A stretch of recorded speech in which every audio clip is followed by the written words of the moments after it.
Hello everyone, good morning and welcome to today's The Hindu News Analysis. Myself Nitin Kebiju, I'll be appearing for the civil service interview this year.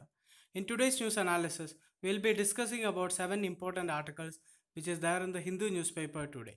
Before going to the articles, I want you to pause for a second and try to attempt the question by yourself. So the question is related to Confederation of Indian Industry or CII. Coming to the first page of the today's newspaper, ICMR to test for community transmission in 75 districts. As we all know, what is community transmission? It refers to the transmission of the disease where we are not able to identify the source of the disease. For example, if person B is infected, in normal cases, when community transmission is not there, when person B is infected, we can trace the source to some other person, that is person A. Okay, but in case of community transmission, even if person B is infected, we are not able to trace the source of infection of person B. That is, we can just say that someone has infected person B. So that kind of a situation is called as community transmission. So ICMR has decided to test for community transmission in 75 districts. Why? Because India has already registered 3,320 new COVID-19 cases in the past 24 hours, taking the total tally to around 62,584. So the ICMR has Saturday said that it will initiate a study in the worst affected 75 hotspot districts to check for community transmission. Along with this, in a separate development, the health ministry also announced that it will deploy central teams to 10 states witnessing high load and spurt in the cases. So which are all those 10 states? They are Gujarat, Tamil Nadu, Uttar Pradesh, Delhi, Rajasthan, Madhya Pradesh, Punjab, West Bengal, Andhra Pradesh and Telangana. So that is all about the first article. Coming to the second article, ICMR and Bharat Biotech tie up for Indian vaccine. So the Indian Council for Medical Research on Saturday announced a research collaboration with the Hyderabad-based Bharat Biotech International Limited (BBIL) to develop a COVID-19 vaccine. So the vaccine will be fully indigenous. That is, it will be made by Indian companies only. So ICMR NIV is National Institute of Virology. ICMR and NIV will provide the continuous support to BBIL for vaccine development. The support will be such as fast track approvals to expedite vaccine development, subsequent animal studies and clinical evaluation of the candidate vaccine, which will fully be indigenous to India. So that is all about India's efforts for vaccine development. Now, the third important news: police get a guide to detect fake news. So, the Bureau of Police Research and Development, that is BPRD, it has published a step-by-step guide for law enforcement agencies to identify fake news and videos intended to spread panic through hatred and communal violence in the wake of the COVID-19 pandemic. As we all know, there are many instances where COVID-19 pandemic was tried to be put upon a particular community, and there are areas, efforts to spread fake news and all those. So this manual will help the police detect, even the people detect the fake news. So what is this BPRD? BPRD is a think tank under the Union Home Ministry which researches on development of the police force, right? Also, what are the different methods which the guide says to identify fake news? One is look for a trusted source, like see whether the story is reported elsewhere. So if one story comes only in one magazine or one newspaper, so then that story may be fake, right? So check if the story is said anywhere, like if there are multiple newspapers saying the same story. In that case, there is a good chance that the story is trustworthy. Also, outrageous headlines designed to attract the clicks, it should be controlled. Also, quick search on the author, just see who wrote the article and check about the author, whether the author is reliable or not.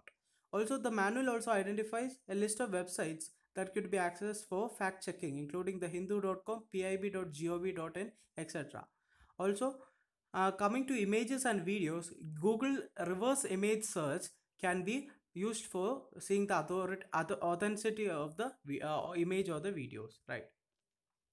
So that is what the article talks about. Now coming to the main article of the day, Enable longer working hours, CII to center. So what is the CII? Confederation of Indian Industries. So they have recommended the government to issue guidelines directing the workers to rejoin duty. Those failing to report for work must be made liable for action under the Employment Standing Order Act under the Industrial Dispute Act. So what is the news here? As we all know, the economy is facing too much issues due to COVID-19 pandemic. So the industry have to revive.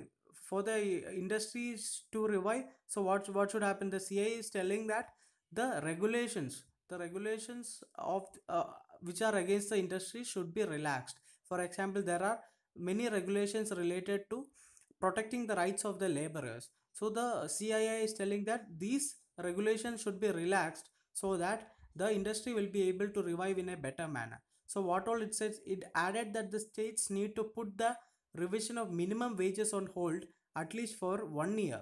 So the minimum wages rights, it should be put on hold for 1 year. Also, the minimum working hours, it should be increased, allowing 4 hours overtime per day. For example, if the minimum working hours is 8 hours a day, then it should be increased to 12 hours a day. So that is what CII is telling. Also, the worker should be paid in proportion to the normal wages for the extra time which they are working. Also, the workers consent should be taken for overtime work. So these are the recommendations of the CII. Also, additionally, to address the shortage of the workforce, the CII has suggested that migrant workers residing in shelter homes or available locally near the industrial belts be mapped and deployed to the nearest factories. Right. Also, the Industrial Disputes Act be extended to a commercial establishment as a job retention measure. So they want the people not to quit the job. They want forcibly, like they want to use the legal measures to forcibly bring the workers to the work areas. Right. So this might be against the labor reforms, like labor rights and all. Right. So the CIA also added that the Pradhan Mantri Garib Kalyan Yojana ought to be extended to more establishment. So currently it is benefiting only establishment where employing up to 100 employees, not more than that. Also, with 90% of the employees earning monthly wages which are less than 15,000 per month. So the CIA is telling that the Yojana should be extended to establishment employing more than 100 people, and to people, I mean, even if 90% of the workers are earning more than 15,000 also. So these are the some of the recommendations. Also, it also added that Employees State Insurance Corporation and the EPFO should take up massive campaigns to inform the workers to rejoin work. So this is kind of a forcible effort towards on the workers to rejoin their back to their work. So here there should be a balance between the workers' rights as well as the need of industrial revival. Right now, coming to the prelims related fact, that is the Confederation of Indian Industry. It is an industrial association in India. So its formation was in 1895, 125 years ago. Headquarters is in New Delhi, India. So coming back to the practice question, consider the following about the Confederation of Indian Industry. First statement, it was formed after independence as an industry association in India. Second statement, it is headquartered in Mumbai. Which of the above statements are correct? Coming to the first statement, we know that it is formed before independence in 1895 itself, right? So yeah, definitely it's an industrial association in India. So since it is formed before independence, the first statement is wrong. Coming to the second statement, it is headquartered in Mumbai. It is again wrong because the CII is headquartered in New Delhi, right? So the first and the second statement both are wrong. So the which of the above statements are correct? None of the above. Option D, none of the above is the answer. Coming to the third article, this is a very important article related to GS3 as well as prelims. Because in prelims, we know that many environment related questions are being asked. Especially the critically endangered species are very important when we see prelims questions. Sal forest tortoise habitat stretches over unprotected areas. So here the article is about Sal forest tortoise, right? So here the mains related issue is that, see, first of all, as we all know, to protect various animals, the flora and fauna, we have designated protected areas. But here the article is telling that the protected areas are biased towards mammals. mammals, for example tiger, elephant. There is a project tiger, project elephant, all those stuffs, right? So the protected areas are biased towards elephant, I mean mammals, and whereas the equally threatened reptiles and amphibians live outside this. For example, this tortoise is a amphibian, right? So the amphibians are not given equal protection as it is given to mammals. So we can see there is a biasness towards mammals in terms of protected areas. That's what the mains related issues. And coming to the prelims related issue, prelims related topic, we have to learn about this forest tortoise. So it's first we'll see the extension. It is widely distributed over eastern and north India and southeast Asia. Also, in fact, 23 of the 29 species of freshwater turtle and tortoise species found in India, they come under the threatened category of the IUCN. So as you all know, what is IUCN? IUCN is an environmental organization, right? So it publishes the red list and all. Please, this IUCN is very important for prelims. So please go through it. Just read the Wikipedia of IUCN, its headquarters, when was it formed, whether it is governmental, non-governmental, or a combination of both. Also, what are the important reports which are being released by IUCN. So all these facts should be learned for prelims purposes.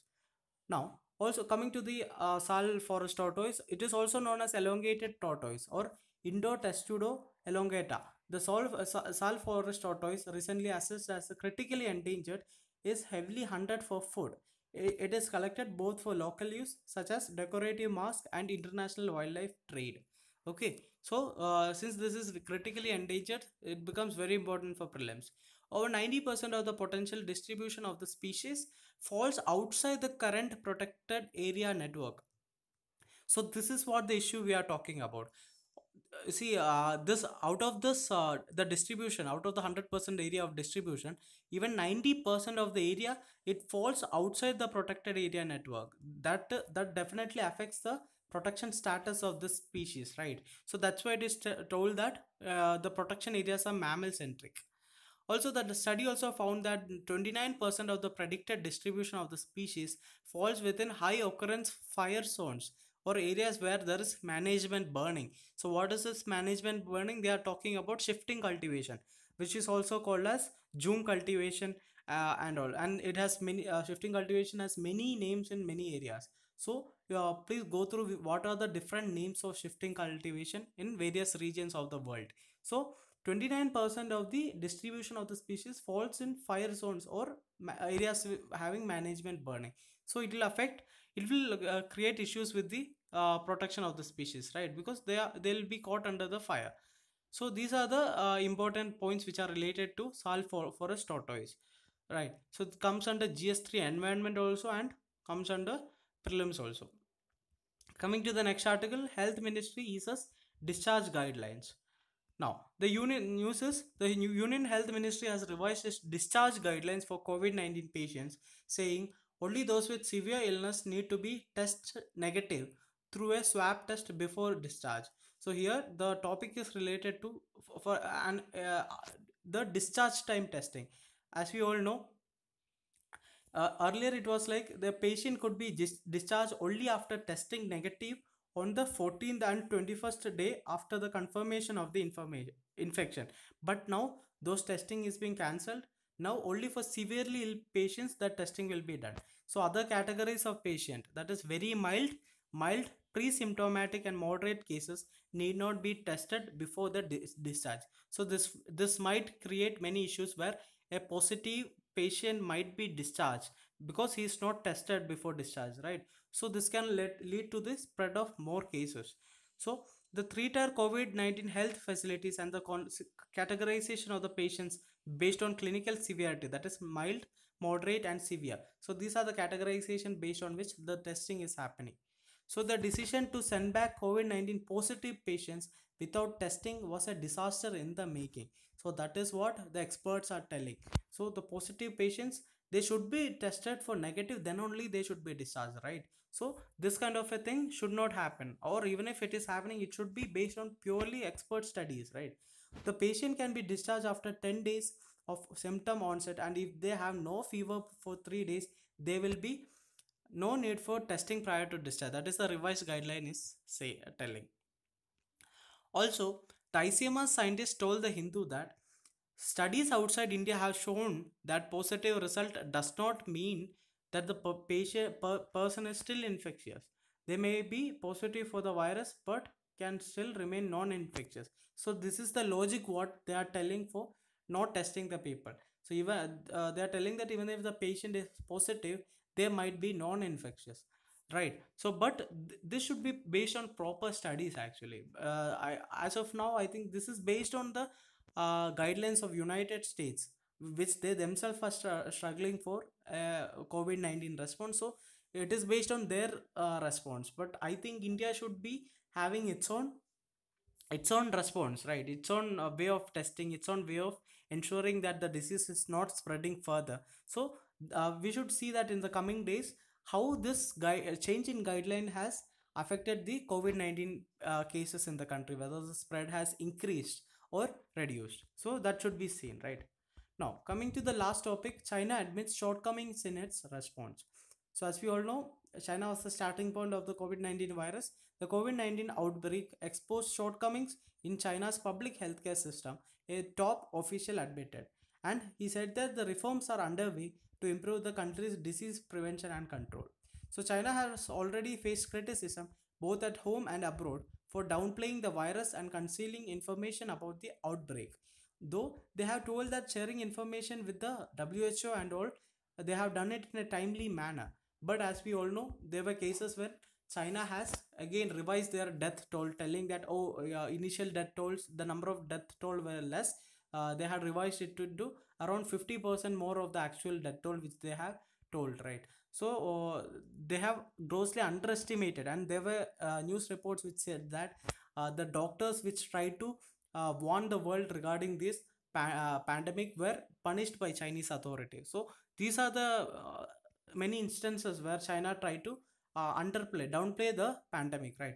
So officials were also discussing how to modernize the disease control and prevention system by using big data, artificial intelligence, cloud computing, and other technologies that will help to predict the outbreak. So that is the future course of action anyway. So this is the first time that some official from China is admitting that they have underestimated the and even underreported the pandemic spread, right? Also on Friday, Beijing said it would support a WHO-led review in the global response to the outbreak once the pandemic is over.